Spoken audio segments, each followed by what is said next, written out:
Everybody, back here for our fourth lesson in the Baal HaSulam's Matan Torah with commentary by Rabbi Avraham Morechai Gottlieb, what we're referring to as the Rebbe Shlita.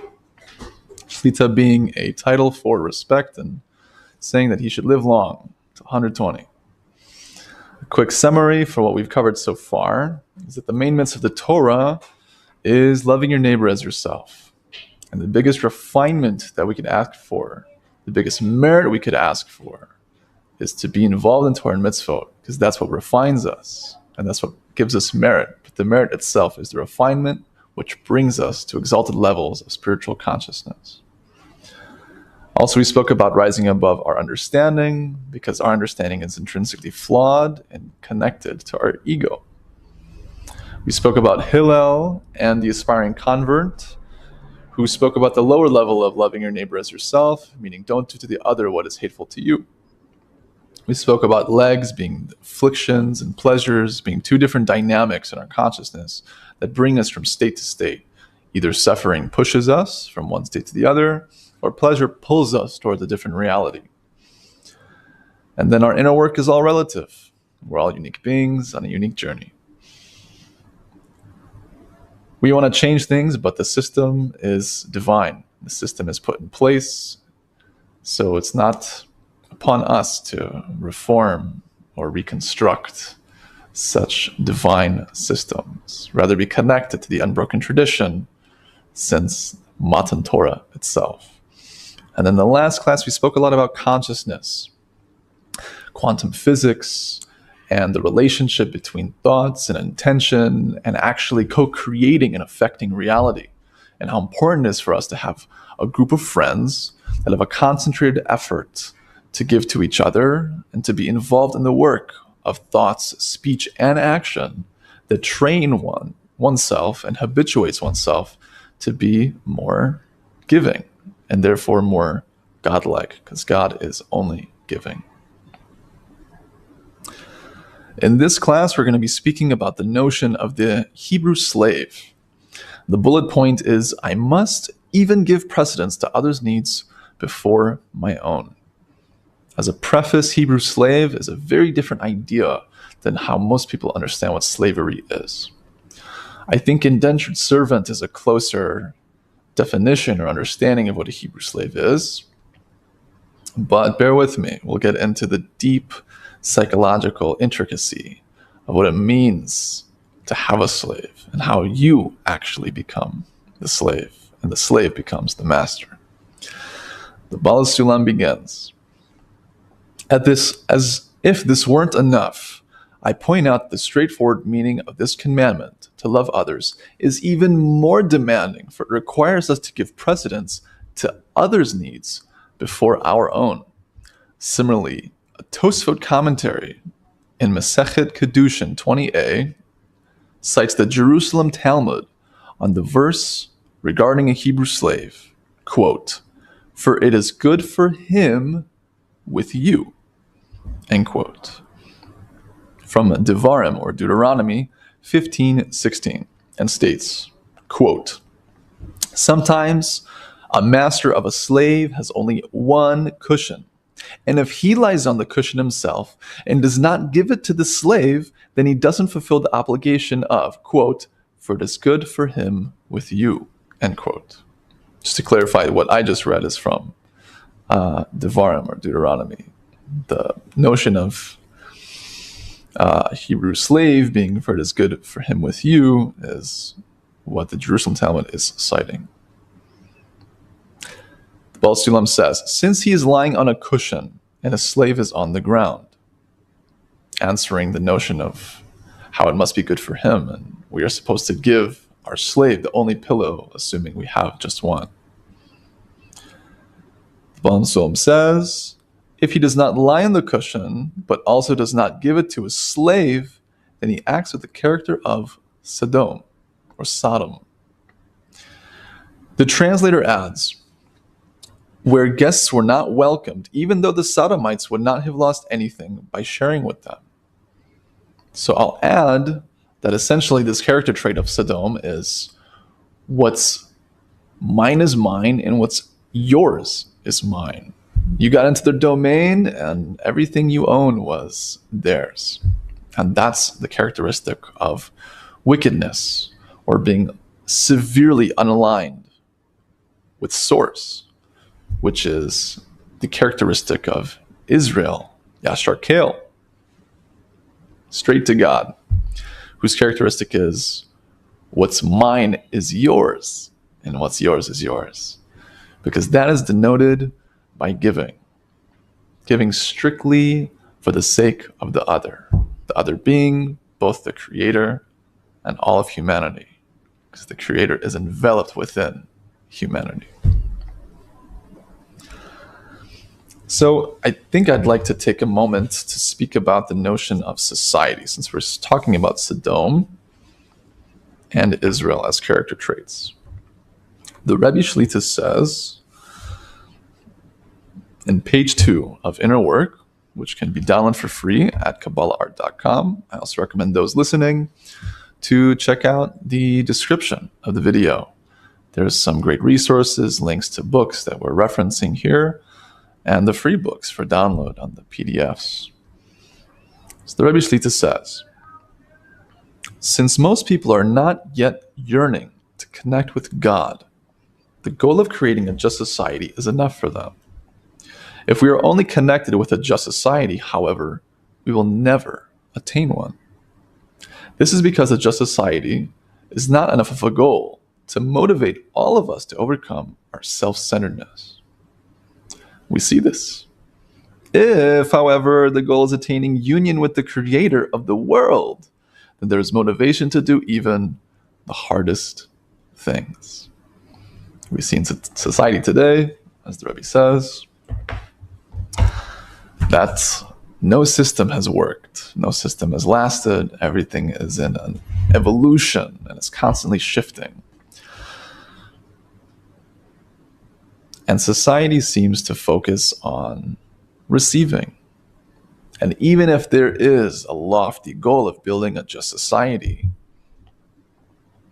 that reality, even if it was to be manifested, is not enough. Like we mentioned in a prior class regarding the legs, one being afflictions, one being pleasure, defining the abstract concepts that shift our reality, whether through suffering or the pleasure that we want to manifest. The pleasure of unifying with the Creator, as we understand it through our tradition, is the absolute greatest pleasure that anyone can imagine, and it's truly incomprehensible. In contrast to just building a just society, it always falls and crumbles because people's egos get involved. And when you have a society that's not based on the notions of refinement, in essence, the notions of the Torah, of coming to love your neighbor as yourself, then it will fall.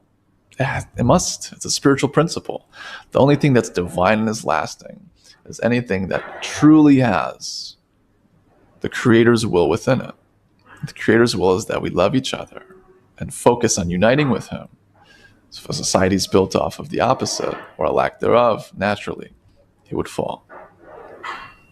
The Baal HaSulam continues. Thus, he must give the cushion to the slave, and the master himself must lie on the ground. Carefully examine the Tosfot commentary at the reference. Tosfot is commentary on the Talmud. If I'm not mistaken, it's grandsons of Rashi, who was also an amazing, very special, very holy commentator on the Talmud and the Chumash, the 5 books of the Torah. So I looked up this Tosfos, and it had a lot of the same references that we're speaking of here, but it wanted to clarify that good with you, meaning it must be good with you, the slave must be good with you, implies equal treatment in all dimensions, in food, drink, sleep. But, like we mentioned, assuming there's one pillow, the slave gets preference. So not only is it equal treatment, even more so, it's better treatment. We're expected to treat them better. Amazing. Some food for thought. There is a story in the Talmud, in Masechet Bava Metzia, page 62a, where a case of if two people are stranded in the desert and they only have one flask, one bottle of water, who drinks? Interestingly, though it is an argument like most things in the Talmud, it's a debate for the sake of heaven, trying to figure out the truth and what the Creator's will is in any given situation. And the truth is, all opinions are correct generally. It's all relative depending on the person's spiritual state or society's spiritual state. With that said, the law is that if you have the drink and you're stranded in the desert with this other person, you drink it. You have to prioritize your life over theirs. But here we see that if we have a slave, we are to give them equal, plus everything is equivalent that they receive, and even more so. If we have just one pillow, for example, we give them even more. In many cases, from my understanding, in the times of the Talmudic era, these servants would also be given wives, and the children would grow up and also be fed and completely taken care of by the master. It's an amazing thing. It's very, very far from what we understand it to be today. And essentially, these servants, these indentured servants, were given an opportunity to rehabilitate. This was their jail, in essence, to be put into a person's home and being taken care of, to be put to work and actually get paid, let alone food, drink, sleep, and even given a family. It's mind-boggling. I don't think there's anything like that today. I could be wrong. The Baal HaSulam continues. We thus learn to apply the same ruling to our verse regarding the extent of loving others. Also here, Scripture has equated the fulfilling of your fellow's needs with the fulfilling of your own needs, as in the example of the Hebrew slave in, quote, "For it is good for him with you." If you only have one cushion and someone else has no cushion at all, the ruling of Jewish law must be that if you sit on it and don't give it to the other person, you thereby violate the positive commandment of, quote, "and love your fellow as yourself." As you have not fulfilled the needs of your fellow to the degree that you fulfilled your own needs.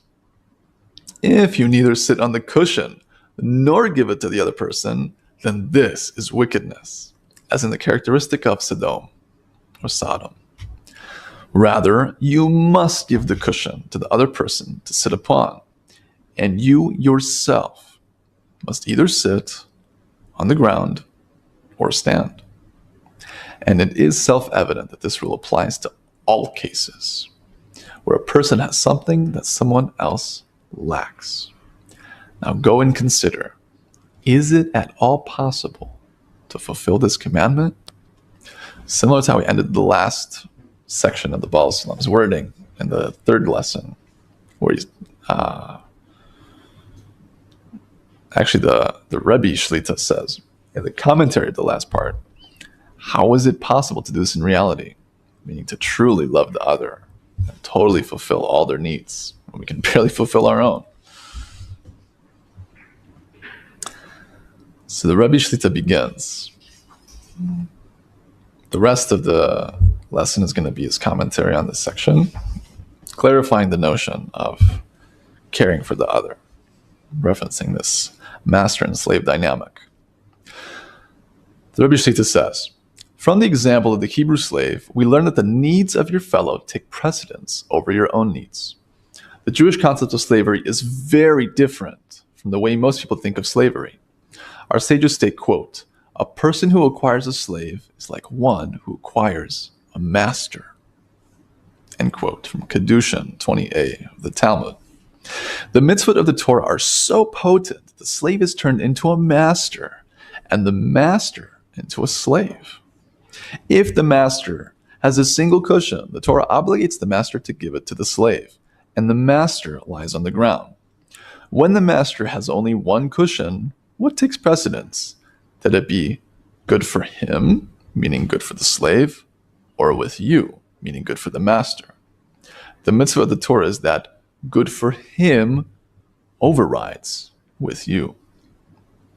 The slave takes preference, or the friend takes preference. The other takes preference. than ourselves. From this requirement of Jewish law regarding the Hebrew slave, Baal HaSulam draws a conclusion regarding the general character of the mitzvah and love your fellow as yourself. The two mitzvot have the same structure, for with you speaks of what is good for the master, and it is good for him with you says that in whatever way it may be well with the master, so it must be well with the slave. This is also precisely the structure of and love your fellow as yourself. Namely, just as yourself, you take care that you'll have maximum pleasure. So for your fellow, you must endure his or her maximum pleasure. And just as Tosfot concluded, the master must give preference to the other. So in general, each of us must give preference to the other. Practically speaking, if you have fresh food and also food that is not fresh, you must give your friend the fresh food, for you must give preference to your friend's needs. When we have an ordinary guest, we are likely to prefer to give the guest the leftovers so we can get rid of them. However, we must be prepared to wholeheartedly give preference to the needs of the other, and always take for ourselves what is lesser quality and give our friends what is higher quality. Regarding gifts to the priest, the law requires giving the choice meat. Again, since all the Torah comes to clarify the commandment of and love your fellow as yourself, we learn the requirement of giving our friend the best portion from the example of gifts to the priest.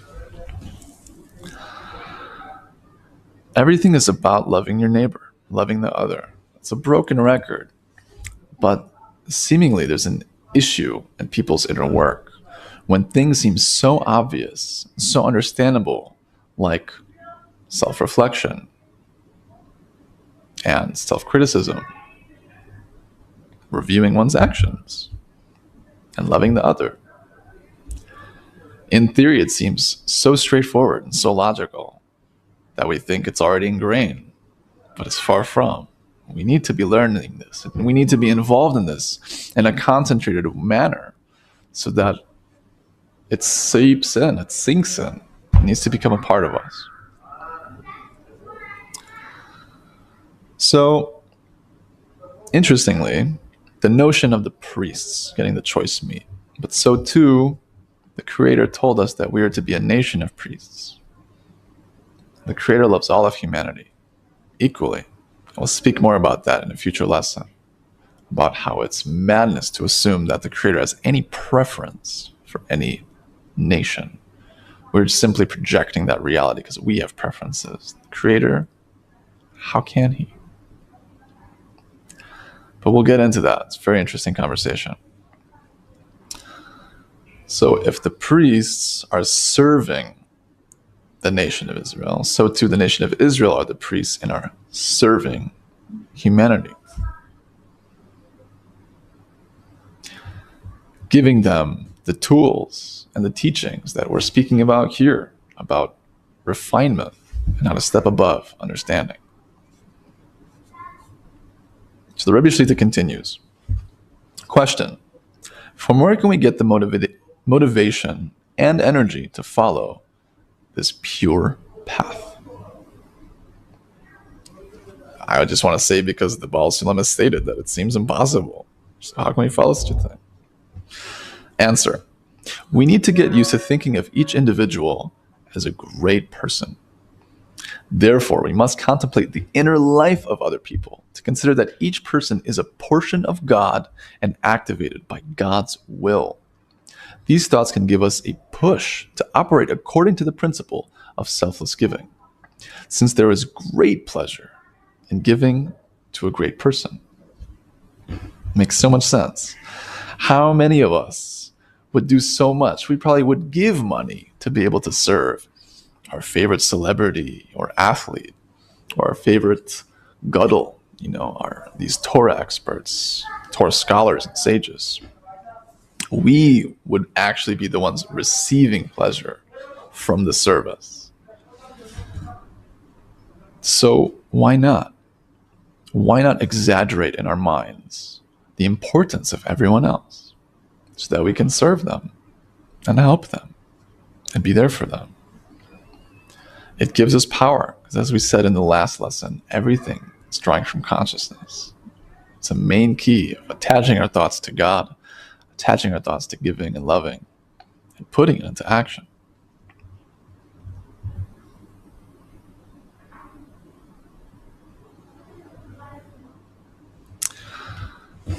I'd like to quote another piece from Inner Work by the Rebbe Shlita regarding this amazing idea.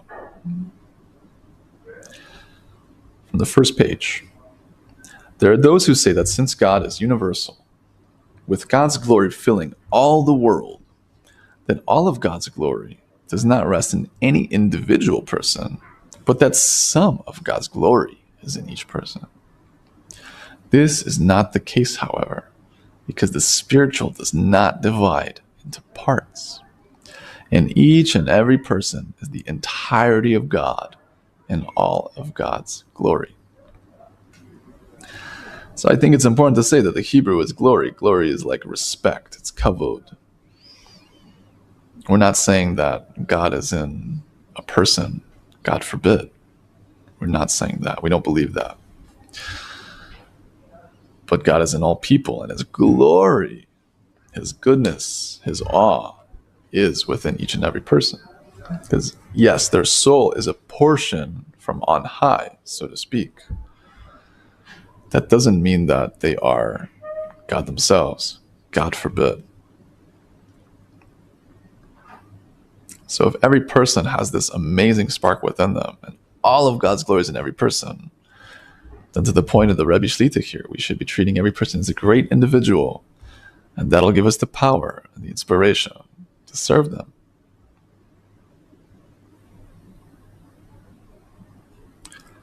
Furthermore, the direction is to arrive at acquiring a godlike character, just as God's care and giving are concentrated only on what is good for us, and God receives nothing for His own benefit. So we are commanded to arrive at a state in which we are focused on the other, so that the other will be the center of our lives. I want to go as far as to say that if we were to imagine the other person in the most exaggerated manner, if it's a man, imagine that they're the Mashiach. If it's a woman, it could be the Mashiach's wife, for example. Then we would do so much for that person. We'd be so much goodness to ourselves by serving them and habituating ourselves to give. And even as I say that, entertain treating someone like that, I can feel like my ego going, just attacking me and popping up and saying, what? That's ridiculous. You don't have to do that.